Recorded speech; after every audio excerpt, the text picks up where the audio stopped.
want you to think about one of your favorite movie scenes, or one of your favorite movies in general. Why did it stand out to you among all the other movies or scenes that you've seen? Was there tension that had you on the edge of your seat, or were there characters that reinforced feelings of empathy or hatred? Or was there just a really good conversation between several characters that had you laughing or crying or deep in thought? Behind every memorable moment in film, there's a driving force behind that moment. And I'm going to talk to you about 3 of those today: conflict, character development, and dialogue. And I'm also going to try to provide some examples along the way from movies that you may have either seen or heard of that to help put the pieces together as we go along. So let's start with what is arguably the most important aspect of storytelling, and that is conflict. Simply put, without conflict, nothing else is possible. It's what drives the story forward. And while we talk about conflict, we can't talk about that without also discussing the most important introduction of conflict in a story, which is the inciting incident, which usually happens between the first 10 to 20 minutes of a film. And the sole purpose of the inciting incident is to trigger everything else that's going to happen throughout the rest of the story. All the problems that characters encounter are going to result from the start, from this inciting incident.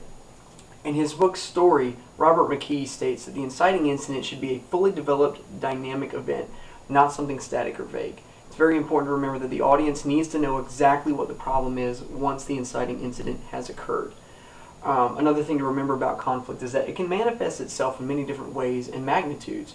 The introduction of Buzz Lightyear into the family of toys and the alien invasion of Independence Day. Both seemingly very different events, but also follow very similar principles of conflict. So now that you understand conflict, we have to move on to character development, which is equally important in many ways.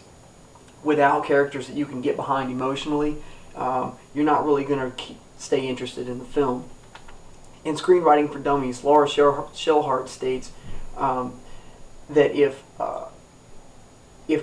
plot is a story's skeleton, then characters are its heart. She also goes on to say that give me someone to care about and I'll take your film home with me. I may even talk about it the next day. This reinforces the idea that you need people, you need characters that you can get emotionally involved with to keep your attention. Consider the relationship between Hannibal Lecter and Agent Starling in the movies Hannibal and the Silence of the Lambs. It's very hard to tell sometimes whether or not Hannibal wants to kill her or whether he has feelings for her, but you're probably going to stick around either way because it's a very interesting relationship. Another thing to remember about character development is what's known as baggage. And David Howard describes this in detail in his book, How to Build a Great Screenplay. Basically, baggage is the evidence that a character has lived prior to the events that unfold in film. We need a tangible past to understand these characters as they move along and develop throughout the story. A good example of this would be John Creasy from the 2004 remake of Man on Fire. Throughout the film, little details are provided about his pretty traumatic past, as evidenced by his suicidal tendencies, his heavy drinking problem. Whenever Peeta even points out the burn marks on his hands, or even whenever he asks Rayburn, do you think God will forgive us for what we've done? These are all little examples that kind of build up to paint a picture of the horrible past he seems to have had.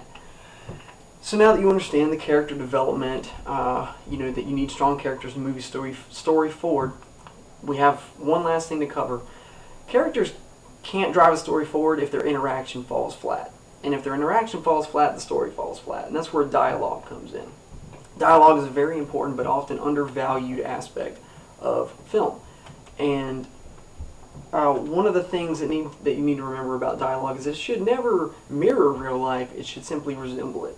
Robert McKee in his book Story states that dialogue should have the swing of everyday talk, but content well above normal. Primarily because you only have an hour and a half to 2 hours to get a story across to the audience, and every single word needs to have an impactful meaning.